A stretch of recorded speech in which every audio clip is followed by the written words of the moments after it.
ভারতের হামলার জবাব দেওয়ার অনুমোদন পেলেও পাকিস্তানি সেনাবাহিনী সীমান্তে টানটান উত্তেজনা, শান্ত থাকার আহ্বান বিশ্ব নেতাদের। পরিস্থিতি নিবিড় পর্যবেক্ষণ করছে ঢাকা, সর্বাত্মক যুদ্ধ জড়াবে না দুদেশ, ধারণা বিশ্লেষকদের, বাংলাদেশকে সতর্ক থাকার পরামর্শ।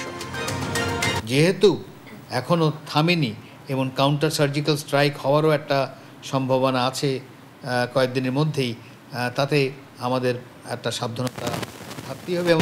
চিকিৎসকের পরামর্শে বাসাতেই কাটল খালেদা জিয়ার প্রথম দিন। সাক্ষাতের আশায় আসছেন কেউ কেউ, এখনো দেয়া হচ্ছে না সুযোগ। ৩,৭৫৬ কোটি টাকার ৯ প্রকল্প একনেকে অনুমোদন, জেলা পর্যায়ে নতুন বিশ্ববিদ্যালয়ের অবকাঠামো প্রকল্প নেবে না সরকার। এবং বিমানবন্দর দুর্নীতি মামলায় কাল শেখ হাসিনাকে দুদকে তলব, সার আত্মসাতের অভিযোগে সাবেক এমপি পতন সহ ৫ জনের নামে মামলা। দেখছিলেন শিরোনাম, সংবাদ রাতের সঙ্গে আছি আমি জেসিকা আবেদিন। এবারে বিস্তারিত। শুরুতেই ভারত পাকিস্তান প্রসঙ্গ। পাল্টাপাল্টি হামলায় উভয় দেশে প্রাণ গেছে অন্তত ৪১ জনের। এমন পরিস্থিতিতে ভারতের পররাষ্ট্র সচিব বিক্রম মিশ্রির দাবি, ভারতের হামলা ঠেকাতেই পুরোপুরি ব্যর্থ পাকিস্তান। নিজ দেশের আত্মরক্ষার অধিকারের প্রশ্নে সব ধরনের জবাবের কথা জাতিসংঘকে সাফ জানিয়েছে ইসলামাবাদ। এদিকে পাকিস্তানে ভারতীয় সামরিক হামলার সমর্থন জানালো ভারতের বিরোধী দল কংগ্রেস। আরবিদ আফসারের রিপোর্ট। ভারতের মুহুর্মুহুর ক্ষেপণাস্ত্র হামলায় কেঁপে ওঠে রাতের পাকিস্তান। ভারতীয় আগ্রাসী বাহিনীর হামলায় রক্ষা পায়নি মসজিদ, শিক্ষা প্রতিষ্ঠান সহ বিভিন্ন বেসামরিক স্থাপনাও। এতে প্রাণ হারান অনেক পাকিস্তানি, যার মধ্যে রয়েছে মহিলা ও শিশুও।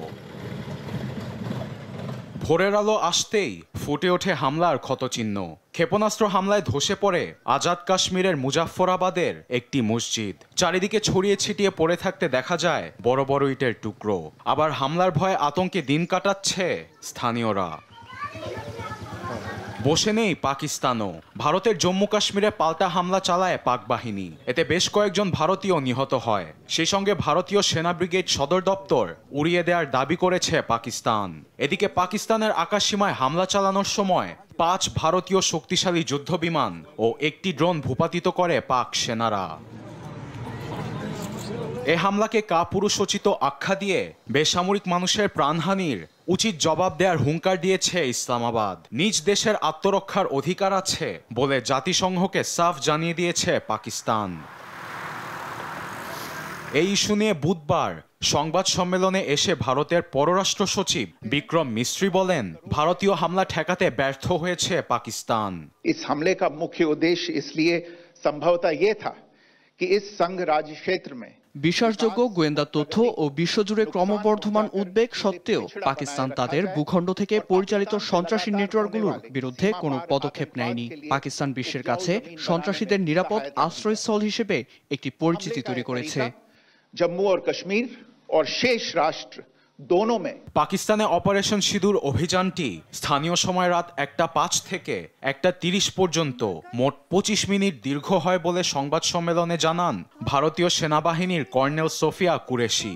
मैं आपको बताना चाहूंगी, सबसे पहले सवाई नाला कैंप मुजफ्फराबाद অপারেশন সিঁদুরের আন্ডারে পাকিস্তানের ৯টি সন্ত্রাসীদের আস্তানা সফলভাবে ধ্বংস করা হয়েছে। ইসলামাবাদ নিজ উদ্যোগে কোনো পদক্ষেপ নিতে পারেনি দেখে লস্করি তায়েবা ও জাইশ এ মোহাম্মদের মতো জঙ্গিদের প্রশিক্ষণ ক্যাম্পগুলো নির্মূল করা হয়েছে। 2025 পহেলগাম। এদিকে পাকিস্তানে ভারতের সামরিক হামলায় সমর্থন জানিয়েছে দেশটির প্রধান বিরোধী দল ইন্ডিয়ান ন্যাশনাল কংগ্রেস সহ আরো অনেকেই। লোকসভার বিরোধী দলীয় নেতা রাহুল গান্ধী সামাজিক যোগাযোগ মাধ্যম এক্সে বলেন, সশস্ত্র বাহিনীকে নিয়ে ভারতীয়রা গর্বিত। আরবেদ আফসার, নিউজ ডেস্ক, দেশ টিভি। ভারত ও পাকিস্তানের পাল্টাপাল্টি আক্রমণে উত্তাপ ছড়িয়েছে বিশ্বজুড়ে। দুই পারমাণবিক দেশের লড়াইয়ে উৎকণ্ঠায় বিশ্ব নেতারা। দুদেশকে সংযত হয়ে আলোচনায় বসার তাগিদ দিয়েছে যুক্তরাষ্ট্র, চীন ও সংযুক্ত আরব আমিরাত সহ আরও অনেক দেশ। আর জাতিসংঘ বলছে, পাক ভারত লড়াইয়ে ভার সইতে পারবে না বিশ্ব। তাসনিম ফাতেমা রিপোর্ট, জানাচ্ছেন নীরব দাস। ভারত পাকিস্তানের চলমান সংঘাত নিয়ে বিশ্বে দেখা দিয়েছে উদ্বেগ। পরিস্থিতি নিয়ে বিশ্ব নেতারা করছেন নানা মন্তব্য। এমন সংকটময় সময়ে উভয় দেশকে সংযত থাকার আহ্বান জানিয়েছেন বেশিরভাগ দেশ, তবে সমর্থন জানিয়েছে ইসরায়েল। ভারতের আক্রমণকে লজ্জাজনক বলে অভিহিত করেছেন মার্কিন প্রেসিডেন্ট ডোনাল্ড ট্রাম্প। বলেন, কয়েক দশক ধরে চলমান রেষারেষির মূল্য দিচ্ছে দুদেশ, এমনকি দ্রুত এর অবসানের আশাও করেন ট্রাম্প। এটা খুবই লজ্জাজনক। আমার মনে হয় দুদেশের শত্রুতার ইতিহাস থেকে সবাই স্পষ্টই বুঝতে পেরেছে কি হতে যাচ্ছে। বহু দশক ধরে তারা যুদ্ধ করে আসছে। আমি আশা করি দ্রুত এই যুদ্ধ বন্ধ হবে। যুক্তরাষ্ট্রের পররাষ্ট্রমন্ত্রী মার্কো রুবিও বলেন, ভারত পাকিস্তানের পরিস্থিতি তিনি গভীরভাবে পর্যবেক্ষণ করছেন। সামাজিক যোগাযোগ মাধ্যমে লেখেন, আলোচনার মাধ্যমে তাদেরকে শান্তিপূর্ণ সমাধানে পৌঁছাতে হবে। ফ্রান্সের পররাষ্ট্রমন্ত্রী দুদেশকে শান্ত থাকার আহ্বান জানান। সংঘাত না বাড়িয়ে সাধারণ মানুষের নিরাপত্তা নিশ্চিতে জোর দেন তিনি। অন্যদিকে ভারতে নিযুক্ত ইসরায়েলের রাষ্ট্রদূত জানান, ইসরায়েলের পূর্ণ সমর্থন রয়েছে ভারতের পক্ষে। ভারত নিজেদের আত্মরক্ষা করছে বলেও মন্তব্য করেন তিনি। সংযুক্ত আরব আমিরাতের পররাষ্ট্রমন্ত্রী বলেন, পরিস্থিতিকে দীর্ঘায়িত না করে আলোচনা ও কূটনৈতিক কৌশলের মাধ্যমে শান্তি ও সমৃদ্ধির দিকে এগোনোর আহ্বান জানিয়েছে আরব আমিরাত সরকার। এছাড়াও জাপানের মন্ত্রী পরিষদের সচিব দক্ষিণ এশিয়ার শান্তি ফিরিয়ে আনতে দুদেশকে আলোচনায় বসার আহ্বান জানান। এদিকে চীনের পররাষ্ট্রমন্ত্রী বলছেন, ভারতের এমন আক্রমণ দুঃখজনক। ভারতের সামরিক আক্রমণে আমরা দুঃখ প্রকাশ করছি। ভারত পাকিস্তান অবিচ্ছেদ্য প্রতিবেশী দেশ এবং চীনেরও প্রতিবেশী। চীন সকল প্রকার সন্ত্রাসবাদের বিরোধিতা করে। জটিল অবস্থানে না গিয়ে শান্তি ও স্থিরতা ফিরিয়ে আনতে, পরিস্থিতি নিয়ন্ত্রণে আনার আহ্বান জানাই আমরা। বর্তমান উত্তেজনা কমাতে আন্তর্জাতিক সংস্থার সঙ্গে কাজ করতেও প্রস্তুত চীন। ভারত পাকিস্তানের সামরিক লড়াইয়ে উদ্বেগ জানিয়েছেন জাতিসংঘের মহাসচিব অ্যান্টনিও গুতেরেস। বলেন, ভারত পাকিস্তান নতুন করে সংঘাতে জড়ালে এর ভার বহন করতে পারবে না বিশ্ব। নিউজ ডেস্ক, দেশ টিভি। ভারত ও পাকিস্তানের পরিবর্তনশীল পরিস্থিতি বাংলাদেশ নিবিড়ভাবে পর্যবেক্ষণ করছে বলে জানিয়েছেন জাতীয় নিরাপত্তা উপদেষ্টা খলিলুর রহমান। চলমান পরিস্থিতি নিয়ে গভীর উদ্বেগ প্রকাশ করে উভয় দেশকে শান্ত ও সংযত থাকার এবং পরিস্থিতি আরও খারাপ হতে পারে এমন কোনো পদক্ষেপ নেওয়া থেকে বিরত থাকার আহ্বান জানিয়েছেন তিনি। আরও জানাচ্ছেন এনআই নাহিদ। বুধবার পররাষ্ট্র উপদেষ্টা মোহাম্মদ তৌহিদ হোসেনের সঙ্গে সাক্ষাৎ করতে আসেন অ্যাটর্নি জেনারেল মোহাম্মদ আসাদুজ্জামান, তথ্য উপদেষ্টা মাহফুজ আলম, শিল্প উপদেষ্টা আদিলুর রহমান খান এবং জাতীয় নিরাপত্তা উপদেষ্টা খলিলুর রহমান। সাক্ষাৎ শেষে সাংবাদিকদের সঙ্গে কথা বলেন জাতীয় নিরাপত্তা উপদেষ্টা। এ সময় ভারত ও পাকিস্তানের পরিস্থিতি নিয়ে গভীর উদ্বেগ প্রকাশ করেন তিনি। বাংলাদেশ পরিস্থিতি নিয়ে গভীর উদ্বেগ প্রকাশ করে এবং উভয় দেশকে শান্ত থাকার, সংযত থাকার এবং পরিস্থিতি আরও খারাপ করতে পারে এমন কোনো পদক্ষেপ নেওয়া থেকে বিরত রাখার আহ্বান জানাচ্ছে। বাংলাদেশ আশাবাদী কূটনৈতিক প্রচেষ্টার মাধ্যমে উত্তেজনা প্রশমিত হবে এবং শেষ পর্যন্ত এই অঞ্চলে শান্তি বিরাজ করবে। যে কূটনৈতিক প্রচেষ্টার মাধ্যমে উত্তেজনা প্রশমিত হবে এবং শেষ পর্যন্ত এই অঞ্চলের জনগণের কল্যাণে শান্তি বিরাজ করবে। ভারত থেকে বাংলাদেশের খাগড়াছড়ি ও কুড়িগ্রামে কয়েকজনকে পাঠানো প্রসঙ্গে প্রশ্নের জবাবে জাতীয় নিরাপত্তা উপদেষ্টা জানান, ভারত দিয়ে রোহিঙ্গাদের পুশিন পরিস্থিতি পর্যবেক্ষণ করছে বাংলাদেশ। আমাদের সিদ্ধান্ত হচ্ছে, আমরা কেবল আমাদের দেশের নাগরিক যদি কেউ থাকেন এবং তা প্রমাণিত হয় তাহলে তাদেরকে আমরা গ্রহণ করব এবং এটা ফর্মাল চ্যানেলে করতে হবে। এভাবে পুশ ইন করাটা সঠিক নয়। আমরা ইতিমধ্যে ভারত সরকারের সঙ্গে যোগাযোগের চেষ্টা করছি এই বিষয়ে। এনআই নাহিদ, দেশ টিভি, ঢাকা। জঙ্গি দমনে হামলার দাবি সর্বাত্মক যুদ্ধ থেকে ভারতের সরে আসার কৌশল হিসেবে দেখছেন আন্তর্জাতিক সম্পর্ক বিশ্লেষকরা। তবে পাকিস্তান পাল্টা জবাব অব্যাহত রাখলে পরিস্থিতি ভয়াবহ রূপ নেবে বলেই মনে করছেন তারা। জানান, এমন যুদ্ধ সংঘাত ক্ষতিগ্রস্ত করবে বাংলাদেশকেও। অন্যদিকে যুদ্ধ পরিস্থিতির কারণে বিকল্প পথে ফ্লাইট পরিচালনা করছে বিমান। M A আজিমের report. জম্মু কাশ্মীরের পেহেলগামে হামলার ঘটনায় সৃষ্ট উত্তেজনা রূপ নিল সংঘাতে। এরই জেরে নিজ দেশে ভারতের ক্ষেপণাস্ত্র হামলার জবাবে পাল্টা হামলা করে পাকিস্তান। বিষয়টিকে দুদেশের যুদ্ধ হিসেবে দেখছে অনেকে। ভারত পাকিস্তান পরিস্থিতি নিবিড়ভাবে পর্যবেক্ষণ করছে বাংলাদেশ। পররাষ্ট্র মন্ত্রণালয়ের এক বিজ্ঞপ্তিতে উভয় পক্ষকে শান্ত ও সংযত থাকার আহ্বান জানিয়েছে ঢাকা। বাংলাদেশের এমন আহ্বানকে ইতিবাচক হিসেবে দেখছে আন্তর্জাতিক বিশ্লেষক ডক্টর ইমতিয়াজ আহমেদ। আপাতত আমরা এটাই হয়তো বলতে পারি, এবং সরকার তো সেটাই বলবে যে দুই দেশকে বলবে তারা যেন একটা শান্তির পথ বেছে নেয়, যুদ্ধে যেন কন্টিনিউ না করে। এর চেয়ে আমার মনে হয় না বেশি কিছু করার আছে আপাতত। তার মতে ভারত জঙ্গি দমনের উদ্দেশ্যে পাকিস্তানে হামলা চালানোর দাবি করছে, যা দেশটির সর্বাত্মক যুদ্ধে না জড়ানোরই ইঙ্গিত দিচ্ছে। ভারত তাই দাবি করছে যে কোনো মিলিটারি টার্গেট তারা করেনি, তারা বরং টেররিস্টদের টার্গেট করেছে। তো এর মধ্যে একটা ভিন্নতা আনতে চাচ্ছি, যার জন্য যুদ্ধ যেভাবে আমরা বলি যে পুরো দুটো দেশ যুদ্ধের মধ্যে চলে গেছে, সেটা আপাতত এখনো না। ভারত পাকিস্তান পরিস্থিতির প্রভাব বাংলাদেশেও পড়তে পারে বলে আশঙ্কা করছেন তিনি, যা যুদ্ধের রূপ নিলে ক্ষয়ক্ষতিও বাড়তে পারে বলে সতর্ক করেন এ বিশ্লেষক।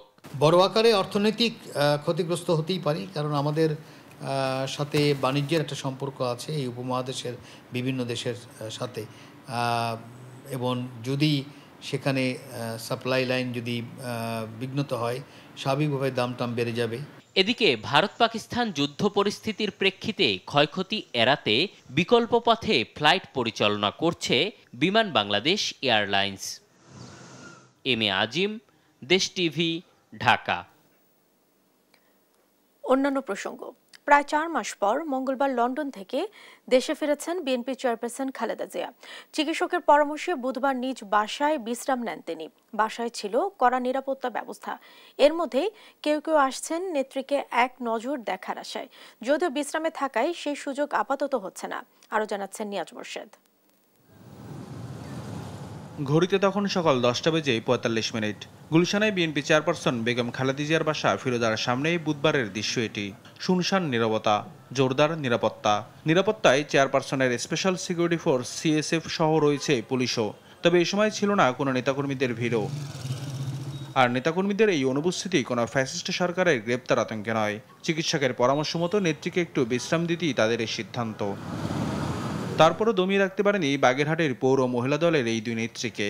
খালেদা জিয়াকে অভ্যর্থনা জানাতে ঢাকায় আসেন গেল রোববার। তাই বাড়ি ফেরার আগে একটু প্রিয় নেত্রীকে দেখার আশায় ছুটে আসেন তার বাসার সামনে। ছবি তোলেন আর বর্ণনা করেন বেগম খালেদা জিয়াকে নিয়ে তাদের আবেগের কথা। ম্যাডামের বাড়ির সঙ্গে পাশ দিয়ে যাচ্ছি, তাই একটু তারে যদি একটু এই জায়গাতে তারে নাই বা আমরা দেখতে পারলাম, বাড়ির ভিতর নাই বা ঢুকতে পারলাম, তার বাড়ির সামনে তো একটু নামা উচিত নাকি? যদি দেখা করতে পারতাম সে আনন্দের বাদ আপনারা আমি কিভাবে বুঝাবো, মানে ভাষায় প্রকাশ করার মতো না। এদিন দুপুর 1টা নাগাদ বিএনপি চেয়ারপারসনের বাসা থেকে বেরিয়ে যান তাকে পরিচর্যাকারী নার্স। আর 2:45 নাগাদ দেখতে আসেন তার একান্ত সচিব ABM আব্দুস সাত্তার। খালেদা জিয়া কেমন আছেন এমন প্রশ্ন জানতে চাইলে বিএনপির মিডিয়া সেলের সদস্য শায়রুল কবির জানান, মেডিকেল বোর্ডের সিদ্ধান্ত অনুযায়ী তিনি বিশ্রামে আছেন। নিয়াজ মোর্শেদ, দেশ টিভি, ঢাকা। দেখছেন সংবাদ রাত। 3 বিমানবন্দর উন্নয়ন প্রকল্পে দুর্নীতির মামলায় ক্ষমতাচ্যুত প্রধানমন্ত্রী শেখ হাসিনাকে জিজ্ঞাসাবাদের জন্য বৃহস্পতিবার তলব করেছে দুদক। এদিকে প্রায় 1084 কোটি টাকার সরকারি সার আত্মসাতের অভিযোগে নরসিংদী 2 আসনের সাবেক এমপি কামরুল আশরাফ পটন সহ 5 জনের বিরুদ্ধে মামলা করেছে সংস্থাটি। এছাড়া বিভিন্ন অনিয়মের খোঁজে দেশের 35টি BRTA অফিসে একযোগে অভিযান চালায় দুদক। ফজলে আদিত্যের রিপোর্ট। ক্ষমতাচ্যুত সাবেক প্রধানমন্ত্রী শেখ হাসিনার বিরুদ্ধে গেল জানুয়ারিতে 3টি আন্তর্জাতিক বিমানবন্দরের 4টি উন্নয়ন প্রকল্পে প্রায় 900 কোটি টাকা আত্মসাতের অভিযোগে মামলা করে দুদক। ক্ষমতায় থাকাকালে 15 বছরে বিমানবন্দরে উন্নয়নের নামে হাজার হাজার কোটি টাকা লুটপাটের অভিযোগে শেখ হাসিনাকে 8ই মে জিজ্ঞাসাবাদের জন্য তলব করেছে দুদক। উপস্থিত না হলে সুযোগ হারাবেন আত্মপক্ষ সমর্থনের। দেশের বিভিন্ন বিমানবন্দরের উন্নয়ন কাজের নামে হাজার হাজার কোটি টাকা লুটপাট এবং আত্মসাতের অভিযোগে সাবেক প্রধানমন্ত্রী জনাব শেখ হাসিনা ব্যক্তিগত শুনানির জন্য আগামীকাল তলব করা হয়েছে। এদিন প্রায় 1084 কোটি টাকা সরকারি সার আত্মসাতের অভিযোগে নরসিংদী 2 আসনের সাবেক এমপি কামরুল আশরাফ পটন সহ 5 জনের বিরুদ্ধে মামলা করেছে সংস্থাটি। বাংলাদেশ সরকারকে বাফার গুদামে সরবরাহ না করে অন্যত্র বিক্রি করে অসৎ উদ্দেশ্যে একে অপরের যোগসাজশে পুরো টাকাটা পটন ট্রেডার্স আত্মসাৎ করেছে। এই অভিযোগে আজকে দুদক একটি মামলা দায়ের করেছে।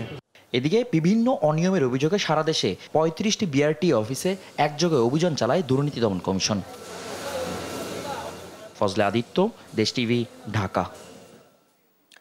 পরিবেশ বান্ধব সৌর বিদ্যুৎ উৎপাদনে Robi Axiata PLC, flow solar solution limited ও গ্রিন পাওয়ার এশিয়া ত্রিপক্ষীয় সমঝোতা স্মারক স্বাক্ষর করেছে। বুধবার ঢাকায় রবির কর্পোরেট অফিসে সমঝোতা স্মারকটি স্বাক্ষরিত হয়। রবির chief technology officer Perihan Elhami Ahmed Metawea, flow সোলারের ব্যবস্থাপনা পরিচালক মোস্তফা আজিম কাশেম খান এবং গ্রিন পাওয়ার এশিয়ার প্রেসিডেন্ট পিয়েরিক মরিয়ে অনুষ্ঠানে রবির ভারপ্রাপ্ত সিইও এবং CFO Riaz Rashid, chief corporate and regulatory officer Shahed Alam, France দূতাবাসের head of economic Julien Duez, Flow সোলারের টেকনিক্যাল ডিরেক্টর তশফিকুল আলম খান উপস্থিত ছিলেন।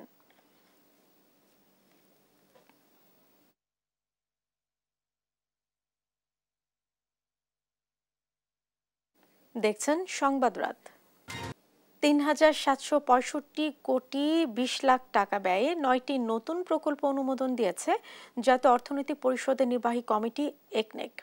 বুধবার সভা শেষে এ তথ্য জানান পরিকল্পনা উপদেষ্টা ডক্টর ওয়াহিদ উদ্দিন মাহমুদ। বলেন, বিভিন্ন জেলায় স্থাপিত সরকারি বিশ্ববিদ্যালয়ের অবকাঠামো উন্নয়ন বা সম্প্রসারণে আপাতত কোনো নতুন প্রকল্প হাতে নেওয়া হবে না। আরও জানাচ্ছেন মোহাম্মদ আলাউদ্দিন। 3টি নতুন প্রকল্প এবং আগে অনুমোদিত 6টি প্রকল্পের ব্যয় বৃদ্ধির সংশোধিত প্রস্তাব অনুমোদন দিয়েছে জাতীয় অর্থনৈতিক পরিষদের নির্বাহী কমিটি একনেক। বুধবার পরিকল্পনা কমিশন চত্বরে এনইসি সম্মেলন কক্ষে প্রধান উপদেষ্টা ডক্টর মোহাম্মদ ইউনূসের সভাপতিত্বে অনুষ্ঠিত একনেক সভায় এ অনুমোদন দেয়া হয়। সভা শেষে পরিকল্পনা উপদেষ্টা ওয়াহিদ উদ্দিন মাহমুদ বলেন, 9টি প্রকল্পের ব্যয় ধরা হয়েছে ৩,৭৫৬ কোটি ২০ লাখ টাকা। এর মধ্যে সরকারি অর্থায়ন হবে ২,৭৯৮ কোটি ১৯ লাখ টাকা। এটা একটা কারিগরি সহায়তা ইউনিসেফের, এটা মহিলা ও শিশু বিষয়ক মন্ত্রণালয়ের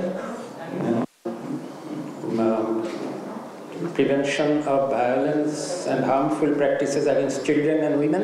তিনি আরো বলেন, প্রকল্প ঋণ ৮১২ কোটি ৯৫ লাখ টাকার মধ্যে সংস্থার নিজস্ব অর্থায়ন হবে ১৪৫ কোটি ৬ লাখ টাকা। এটা হলো বিশ্ব ব্যাংকের ঋণের প্রকল্প এবং এই রকম আগে আরো 3টে প্রকল্প আমরা পাশ করেছিলাম গত একনেকে, আর এখানে 4র্থ প্রকল্প।